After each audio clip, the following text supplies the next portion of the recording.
Hello, hello, you brilliant minds. Welcome to the Anxiety Files, a 5-day anxiety cleanse. I am your host, Edna Estrada, and I'm so excited to have you here. You guys, if you don't know me, my name is Edna Estrada.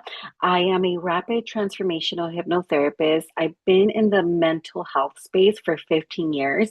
I actually started off volunteering at a suicide hotline.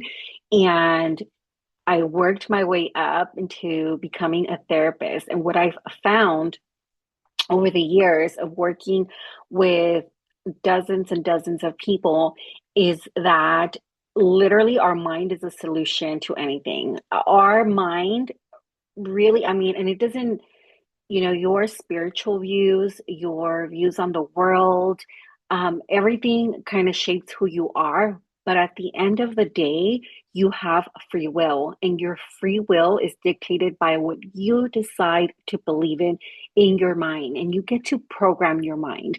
Most of us were programmed in our early childhood. A lot of us were kind of negatively programmed, but nonetheless, that was all information that was put in your mind that you accepted as the truth.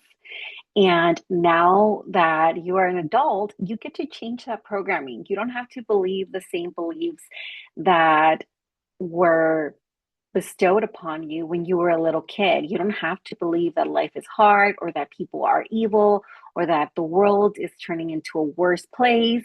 You literally get to believe whatever you want to believe and need to believe in order to have the safe, peaceful, happy life that you want, especially if you have anxiety.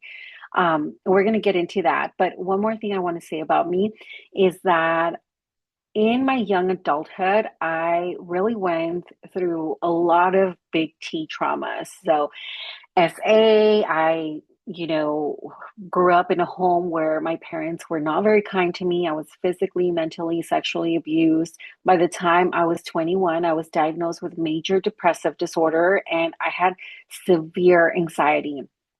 That means that I could not, back then we were still kind of using the phone. So I couldn't pick up the phone. I couldn't pick up the phone to make a doctor's appointment. I was already 21 and I couldn't make a dentist appointment for myself. I couldn't do anything because I was terrified of the outside world.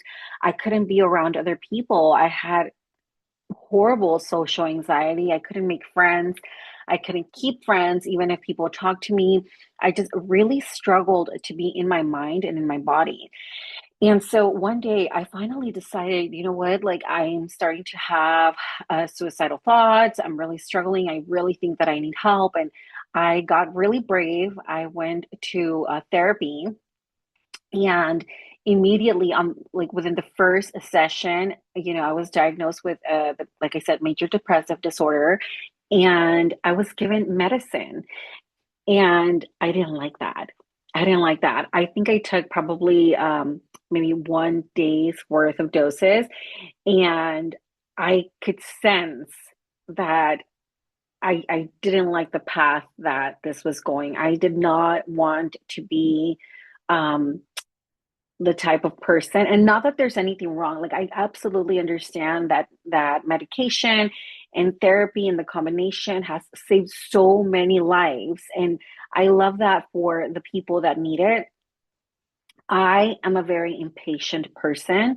I know that I am a very intuitive person. And so when I felt that nudge that I didn't want to be on medication, I decided to listen to that nudge, because what happened afterwards is what led me down the path of hypnotherapy. Um, I was like, like I said, I took maybe 3 doses, so like a day's worth, and I was like, I don't like this. I don't think I wanted. And I did what I used to do all the time, which is that I started bawling. I was like, oh my gosh, I don't know what to do. Why is this so hard? Um, they had also given me medication for sleep because I had really bad insomnia. And I just had this feeling that it was going to make things worse for me. So I started doing some research and I came upon hypnotherapy. And what I found was freedom on the other side of that. What I found was complete freedom. And what I found was um, the proof that my intuition was right, that I had a chance to heal my anxiety and to change my everyday thoughts and my everyday feelings and my everyday actions through the use of my mind. And when I finally took that leap with hypnotherapy, I kid you not, after one session, I felt so much freedom. I didn't have any of the thoughts that I had had the day before. And then I was given this recording, this 21-day recording that I had to listen to every day. When I listened to that, by the end of those 21 days, I had zero anxiety, to the point that I ended up starting my own business. I go live on Instagram often. I could literally go to a party by myself and make friends on the spot. I go out to eat by myself all the time. I literally am the person that is always raising her hands and asking questions and not caring what anyone has to think about me. And so, my goal for you after these 5 days is for you to get a similar type of freedom. There is a chance that you might still need a little bit of extra help, and I'll talk about that later. But if you have sort of just general anxiety, or if you're just looking for like a little bit of relief, these 5 days are going to be extremely, extremely helpful. So let's talk about, anxiety, right? The way I'm going to explain it is going to be a little bit different. So I know that there are a lot of things that you can Google, a lot of books that you can read, or podcasts that you can listen to. I feel like most of those things are kind of geared toward helping you cope with anxiety. And my philosophy in anxiety, after what I've been through with it, is, why learn to cope with it? Why do we have to learn to cope with it? When you can just figure out what its purpose is, because anxiety always has a purpose. And why not get rid of it? And this goes for any kind of anxiety. So whether, you have general anxiety, whether you feel it in your body, in your thoughts, or even if it's evolved, because sometimes we try to mask anxiety, right? With perfectionism, people pleasing, addictions, body symptoms, like if you have an illness or a sickness, you know, if anxiety is there, it is there for a purpose, and it is all healed the exact same way. Find out why it's there, heal it, get rid of it, and focus on what you do want. So, with that said, I want to share with you the 5 truths that I've learned about anxiety after helping dozens and dozens of clients get rid of their anxiety in literally one session. Okay, so this is going to be a little bit different from what you're used to listening to. And I think it's going to be very helpful because it's going to help you see things in a different way. So, truth number one about your anxiety is that, like I said, it is showing you where you are out of alignment. So, anxiety is not a problem, okay? Anxiety is a symptom of the problem. Do you know, like when you're driving your car and that little light comes out saying, oh, like you're running out of gas? That little light is not the problem, right? The little light telling you that there's a problem is not the problem. The little light is telling you that you need to get gas. And even the car kind of like shaking, like if you do run out of gas and the car is not going, it's not moving because it doesn't have any gas, that's not the problem, right? That is a symptom of the problem. And the problem is that the car doesn't have any gas. The car needs gas to go, right? Unless you have an electric car, then I don't know what the problem would be. You need to charge it, right?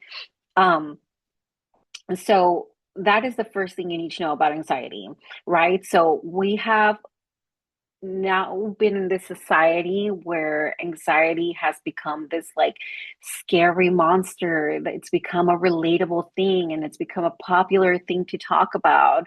And in the process of getting caught up in the word anxiety, we have forgotten that anxiety is just a way to describe the problem. But again, anxiety is a symptom, it is not the problem. Okay.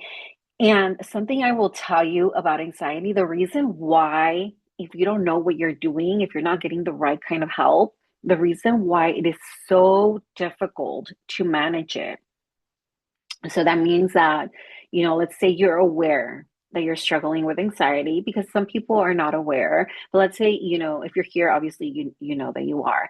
But if you're struggling with anxiety and you say to yourself, you know what, I'm going to think really positive thoughts. I am going to like pray. I'm going to meditate. I am going to do all these things, drink my teas, go for my walks, be out in nature, take my bubble baths, all these beautiful things to release um, some pressure off of the feelings of anxiety. The reason why the anxiety always comes up or doesn't leave at all is because you're going up against the most powerful machine in the entire world, in the entire universe, your mind. So you're trying to do all these pretty cool things that should be making you feel better, but it's like that's kind of like a toddler going up against the Hulk, you know? Can you imagine like a little baby trying to go up against the Hulk? Like, I mean, the Hulk would smash him. I mean, I know that's a horrible image, but I am trying to show you what you're going up against. Your mind is designed to keep you alive. Your mind is designed to protect you. So if you, when you were little, right, you were programmed to, let's say your mom was always mad, and the only way for your mom to find some kind of relief was for you to like do everything she said and just like be the perfect child. Your mind when you were little trained you to people please. It trained you to say, okay, other people's feelings are my responsibility. And if I don't want my mom to yell at me, if I want my mom to love me, if I want, shelter, love, food, all the things necessary for survival, then that means that I need to be in my best behavior and I am responsible for other people's emotions, right? And then so when you grew up, it didn't stop at your mom, it continued with other people. So you might have a people pleasing situation here because your mind trained you to survive by people pleasing. So anxiety, it is a symptom of a deeper problem, but nonetheless, that symptom is there for your own protection. It is there to keep you alive.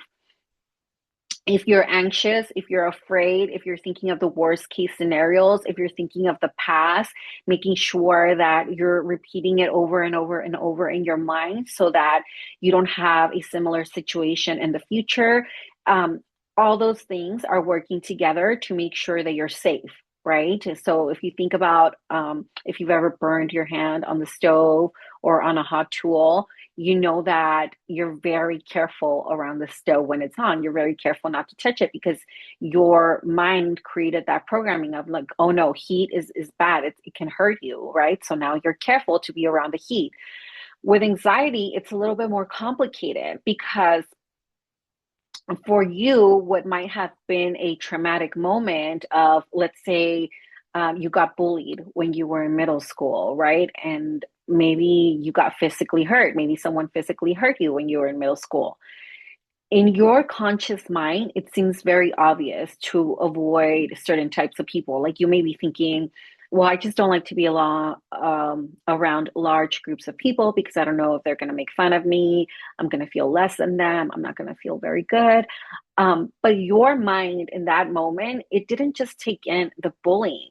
It was actually taking in everything in your environment. It was taking in the weather. It was taking in the way the sky that was that morning. It was taking in the shoes that people wearing, their outfits, the way they looked. It was taking out any sounds, any if there was a waves in the background, or if there were leaves falling, or if it was a windy day, or if it was a very sunny day. Your mind was taking in all that information and it was putting it into the vault of your survival. And so now your anxiety, even though you think it's just about people and you being afraid of people, it's actually about everything that was happening in that moment. And there may be very like a lot of moments that where you felt unsafe, and your mind gathered all that information and it stored it in your survival vault, right? And so you have all this programming. The way I kind of think about it is the like the trash in your computer when you start storing a bunch of things and it starts filling up and then your computer starts to slow down. Like it's up to you to delete the things in that trash, otherwise it just gets filled up and it starts to slow down the system. And so that's kind of how your mind works, right? So right now are experiencing the symptom of anxiety, that means that your trash is filled up and your system is kind of slowing down, and it's time to throw it away. You don't have to go back to those moments and figure out, well, damn, was it hot that day? Was it windy? Like, what were they wearing? It doesn't matter. And I'm going to show you how tomorrow in tomorrow's class. But today, I just want you to get a picture of what is really happening with your anxiety so that tomorrow, when we do the actual work of throwing away that trash, um, you can trust the process. Okay. Another thing I want to say about anxiety is that it's a good thing, right? Like, literally, half the fight with anxiety is letting go of the judgment, right? You think, so let's say that your anxiety, let's say it's social anxiety and it's stopping you from going out and making friends. And now you have this belief that you're just, that you suck, that you're not good enough because you don't have any friends, right? Well, why is that a bad thing? You know, you you're judging yourself because you are not where other people are or because where you think you're supposed to be, instead of saying, oh, interesting. Okay, well, I guess this is where I am right now. I don't have any friends because of my anxiety. And let me just figure out what to do with that. Let me not get emotional about that and let me make that be okay. Right? Like, that's half the fight. When you're saying, man, I'm really like overeating, and instead of shaming yourself and calling yourself names and calling yourself fat, some of the names that I've heard people call themselves are like, a client came in and she's like, I'm just such a fat ass. And I'm like, no, don't call. When you call yourself names, you're literally making them true. You're giving your mind a command to make those things true. So now, not only are you dealing with the addiction to cover up whatever the anxiety is trying to cover up, but you're also simultaneously giving your body a command on how to cope with that, which is to overeat or not move your body enough, right? Um, so anxiety, when you look at anxiety in a different light, when you decide, oh, okay, so this engine light that has gone off, it's a good thing. It really is, because imagine if your car didn't give you that light. Imagine your car didn't show you that little light that said that you were running out of gas. Can you imagine? You would just be like randomly running out of gas. I mean, you might be able to come up with some system where you're like, okay, I think my car runs out of gas every 3 days, but like, oh, that would be so inconvenient, right? It's so convenient that we get those little lights that tell us, hey, check this out, that here's something to look at. So that anxiety that you're experiencing in your body and in your thoughts is your mind's way of saying, hey, there's something here ready for you to heal, right? Because if it wasn't ready for you to heal, you wouldn't even be aware of it. You would experience no symptoms at all. You would be completely unaware that there was a problem. But when you are experiencing anxiety, the feelings of anxiety, your body is telling you, like, hey, this is ready. Like, you're ready to up level. You're ready to be like the next best version of yourself. So it's time to look at this, right? And then that's how you know that if you go to therapy or, for example, with me, like an RTT hypnotherapy session, that's how you know that it will work because your mind is literally screaming to you, your body and your mind, like, hey, we don't want to deal with this anymore. This is like old stuff. The trash is getting full. It's time to take it out. So anxiety, so remember this, okay? Write these two things down. Anxiety is a good thing because the check engine light is very convenient. We want to know that, and anxiety is a great way to get that notification. And two, half the fight is just saying, okay, well, these are the symptoms that I'm experiencing, and that's it. It just is what it is. I just have to deal with them. It doesn't mean that I'm unlovable. It doesn't mean that there's something wrong with me. It doesn't mean that, I'm less than anyone. This is just my journey and where I am. If you think about a roller coaster, you're not thinking like, oh, when okay, let me reverse that. Okay, if you think about a roller coaster, how boring would it be? And I know this is probably a bad example because those of us that don't like roller coasters, like we love like the more gentle rides, but I'm just trying to create a picture. If you loved roller coasters, can you imagine how boring it would be if the roller coaster just went like straight forward and backward and forward and backward? Like the roller coaster has to go up and down and sideways and loop-de-loo and do all these things. That's kind of how, life is, right?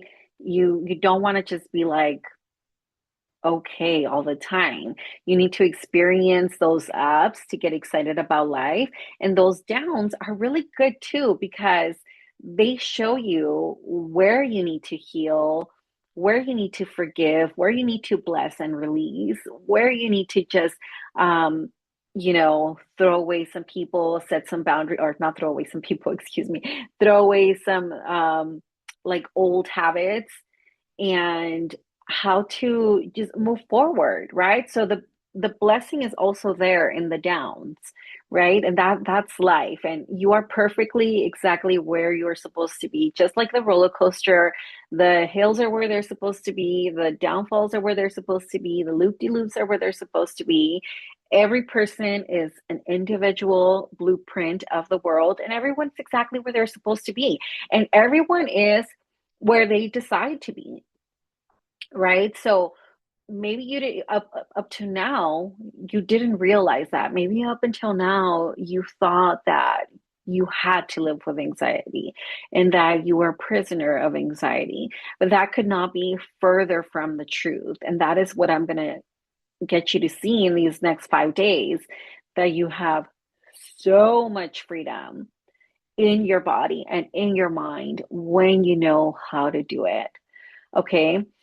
Number four is that the healing is not in the healing work. Bum, bum, bum. That should be a very minimal part of it. So all the self-help books, all the therapy, all the journaling, I'm gonna say it right here, right now. They are not the greatest thing to get stuck in for a long time, because then you send this signal to your mind that says, I want to heal. And I know that sounds like a good thing, but the more you send the signal, the more your mind continues to look for ways to heal. And how does it know when it's healed, right? Well, I'll tell you how you know when you're like, okay, I don't have anxiety anymore. You don't have anxiety anymore when you successfully find the root of the anxiety, let it go in your mind. You don't have to do anything in your outside physical world. You let it go in your mind. And after that, in your physical world, with your senses, you start to focus on what you do want. You start to focus on what you're grateful for. You start working towards your goals and you start feeling happy about that. And you grow. That's a muscle. That is a muscle. So, and some people will think that, well, that's easier said than done. Well, yeah, that's easier said than done when you're struggling with the symptoms of anxiety. But once you All you have to do is, really find the root of that anxiety, clear it, let it go. It shouldn't take more than a day. Like my sessions are only 2 hours tops. We look at the root of the anxiety, we clear it, we let it go, and then the quote unquote hard work is breaking our old habits. Because at this point, if you've lived with anxiety for, let's say, years, you've created habits of maybe sleeping a little bit too long, of staying home, of not going for walks. You build this muscle, right? It's like you did arm day every day, but you didn't do leg day. So after you clear the root cause of your anxiety and you start to move forward and you start to say, well, I don't feel like going outside in the sun today, but let me go outside for 3 minutes. Oh, now you did a little bit of leg day, you know.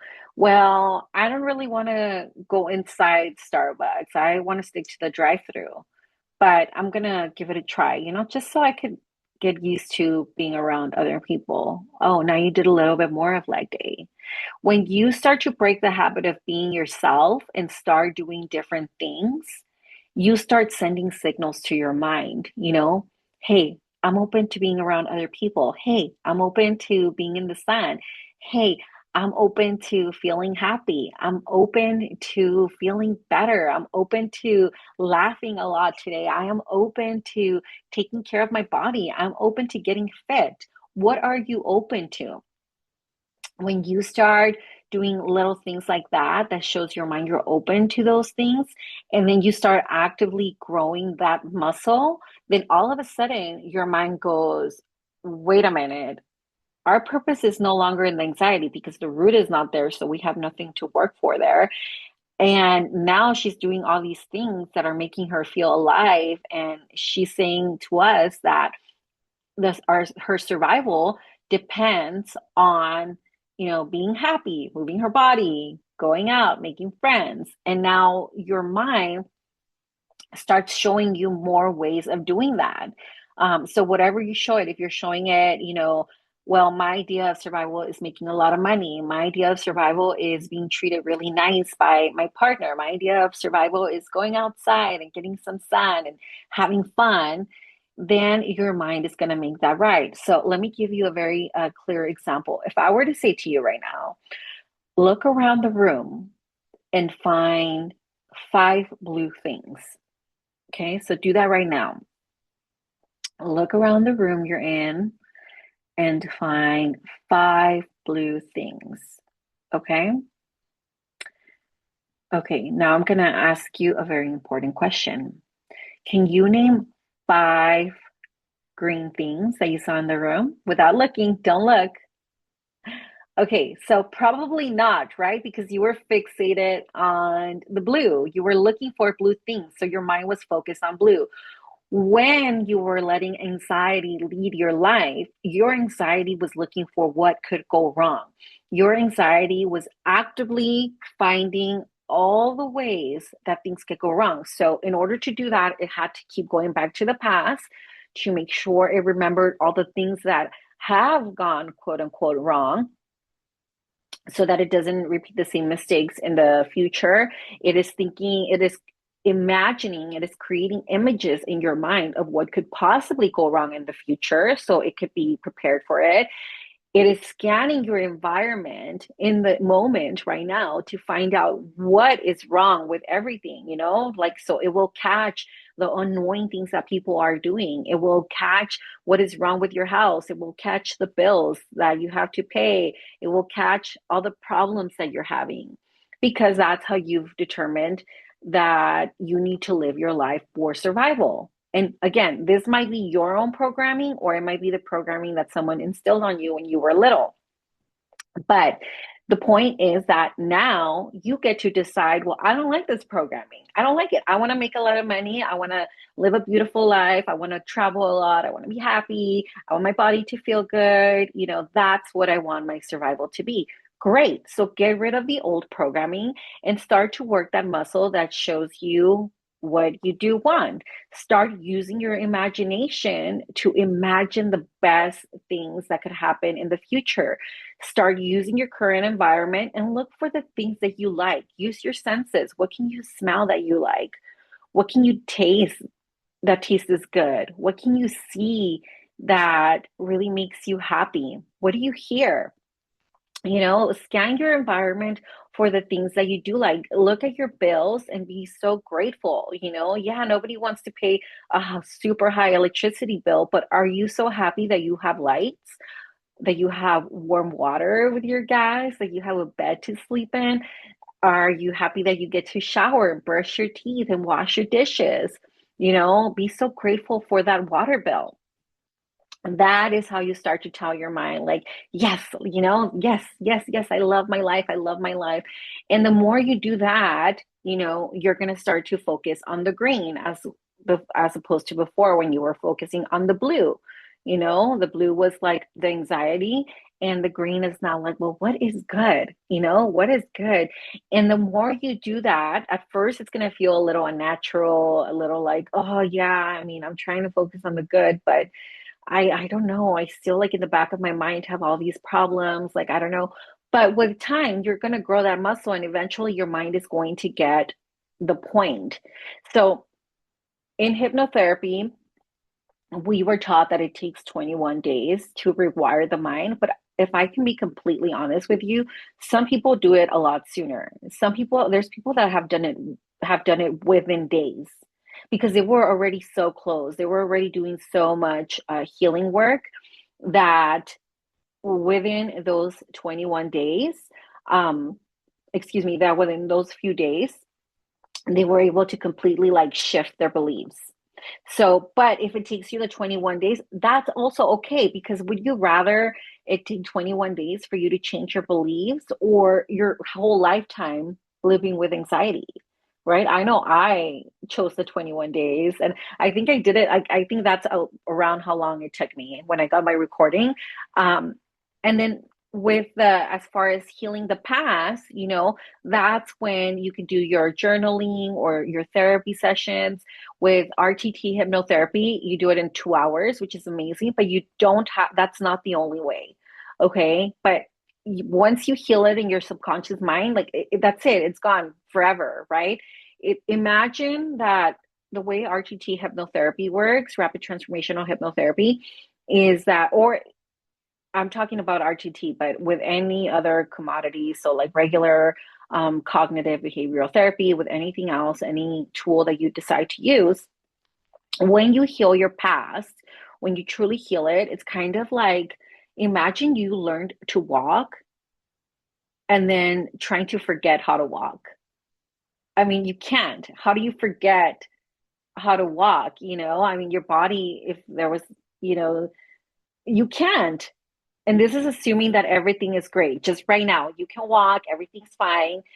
Can you just forget how to walk? You can't. You learned it. It's a done deal, right? So with anxiety, when you find the root cause of it and you heal it, you can't go back to it. Your mind will lose interest. It would just become something that's like, oh, wait, we were holding on to this and it's not even a problem anymore, right? And then number five is that it is truly, truly, truly, anxiety is fully created by your powerful mind. So I think I've kind of described that throughout the process of this conversation, but your mind is the one that picked up on everything around you and decided like, okay, these are the memories that I need to hold on to. And in order for me to be safe, that means I need to stay home. That means I need to like overeat. That means I need to depend on these things to feel good about myself. So your mind is just so brilliant, so genius that it came up with this whole plan to help you stay safe from the world. And It doesn't feel very good because obviously the symptom of that is anxiety. It feels like something could go wrong or may go wrong, and that's just an indication that your nervous system is working so beautifully and really cooperating with your mind to make sure that you are safe. But again, this is all things that you have accepted as truth. And even if you are saying right now, well, I don't want to feel this way, I don't like it, like this is so horrible. I'm literally in tears half the time. I'm like losing out on jobs or not going all in on my business or really creating damaging problems in my marriage or my relationship or in my friendships. How on earth is that good? You know, well, the truth is that for your conscious mind, no, none of that is good. But for your survival, for your subconscious mind, for your programming, what it's actually doing is it's like patting itself in the back, saying, great job, another great day. We kept her alive, we kept her hidden. And so, what you want to do is go back to that first one, in number one, where it says it's showing you where you're out of alignment. You want to create an alignment between your conscious mind and your subconscious mind. So your conscious mind knows, well, no, I want this to be happy. I want to feel good. I want to feel at peace. I want to feel joy. I want to feel happy. I want to get up and get dressed and get showered and go work on amazing things and have a super clean house and have an amazing job and make a lot of money and make out with my husband and feel great in my body, work out, whatever. That your conscious mind knows that. So now all you have left to do is get that alignment going with your body and with your subconscious mind. And the way you do that is by finding the root, which we're going to do tomorrow, of your anxiety, clearing it, forgiving it, letting it go, and then doing the work in your body, which is, we're going to do that on day 3. I'm going to show you how to do that. Okay, so if you see the top and that little bar, I don't know if you can see this, it says truth, healing, and body focus. I'm going to show you. So today we're working on the truth of anxiety. Tomorrow we're going to heal it. We're going to look at the root. On day 3, we're going to look at what's going on in your body and how to align that. And on day 4, we're going to do a little exercise to help you embody it. And on day 5, we're going to have a Q&A. So and I just have a little slide here for you to show you that, okay? So you don't forget. So today we looked at anxiety from a different angle. Tomorrow, come prepared. I recommend that for tomorrow's session, you find a quiet place to listen to this so that you can follow the exercise that we are going to do. Okay, day 3 is going to be another teaching lesson. Day 4, have your another quiet place, preferably for about 20-30 minutes. And then on day 5, I'm just going to answer your questions. So make sure when you signed up for this, you should have gotten a link to a form, to a Google form. And if you have any questions about anxiety, if you have any questions about anything that we're learning, maybe you can wait until Wednesday and I will answer all your questions on that final day. Okay. So this was so great, you guys. I hope this was helpful. I hope you took a lot of notes. This is going to be very exciting because once you figure out why your anxiety is there, like I said, you can never go back. You really can't go back. Even bringing it from your subconscious to your conscious awareness is very helpful. It's extremely helpful. And it's going to be great. Just something to keep in the back of your mind. If you suspect that you have like really deep trauma wounds or that there's like something deeper that you just can't remember, can't put your finger on, or you're not sure, or that it would be easier to heal this with a facilitator, I do have a couple of options available for you. So one is the self-love elixir. So 99.9% of the time when someone comes to me with anything, money issues, weight loss issues, issues in their business, anxiety, anything. It comes from this place of feeling that they are not good enough. And what I found is that if we program them to love themselves unconditionally and just like fully create a backbone in their mind and in their heart and in their body, then all of a sudden it really kind of diffuses anything going on in the outside world.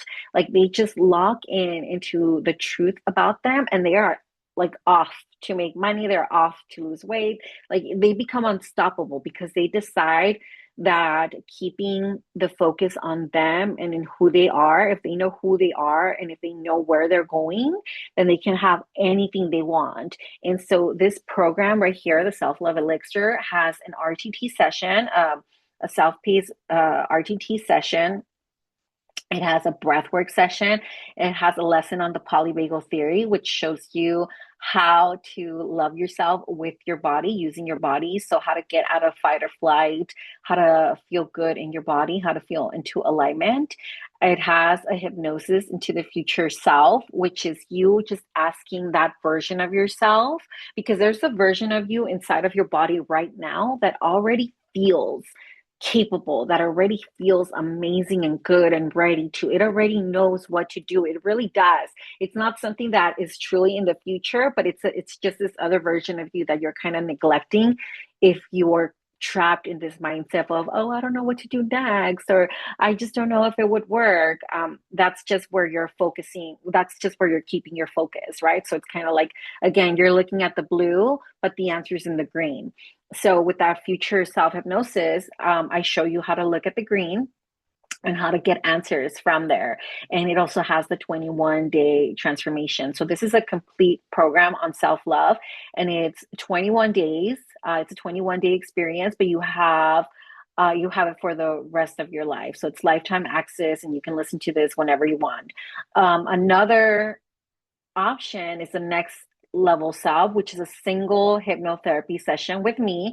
That is a live session, and that is very much therapy based. So if you have like the trauma wounds that you need to talk about and release, if you think that there's something deeper but you can't really put your like finger on it, then this might work out a little bit better for you because I'm there kind of guiding you, being there for you, helping you work through anything that you need to forgive, that you need to release. If you think there's going to be something like scary in your subconscious, it might be a better idea to go to the next level self, because that way, you have someone there kind of that has your back. And I'm really good at this, okay? Like I'm really good. I help a lot of women. In fact, most of my women that come to me, unfortunately, have experienced some sort of SA or some deep, impactful thing with their families. And so it does help for me to be there and kind of guide them through that and help them get to that place subconsciously of releasing that thing. The self-love elixir is probably more for women that are just like, you know what, like I'm on a mission to like lose some weight, to make a lot of money, to like feel better, and I just don't want to be stuck. I want to be unstoppable. I don't want to deal with anxiety. I don't want to deal with nothing outside of me. Like I just want to know who I am, where I'm going, and I want to go. And this is like I said, this is a self um based program where you do it by yourself. You have lifetime access, and you do have a little bit of email support, so you could always email me to hello@ednaestrada.com with any questions. With this one, you go on either Voxer or WhatsApp, and you'll have a little bit of more of life support for me for those 21 days post session. Okay, so that's just something to keep in your mind. I do not recommend you get either one of these until at least tomorrow's session. After tomorrow's session, I just wanted to introduce them to you so you could keep them in the back of your mind. But if you're here to figure out why you have that anxiety, you might actually find the reason out tomorrow. And you can see after tomorrow, like if you really let go of a lot, you might not even need either one of them, depending on how bad your anxiety is. Okay, that's just something to keep in the back of your mind. I also have a lot of workbooks, a lot of hypnosis in my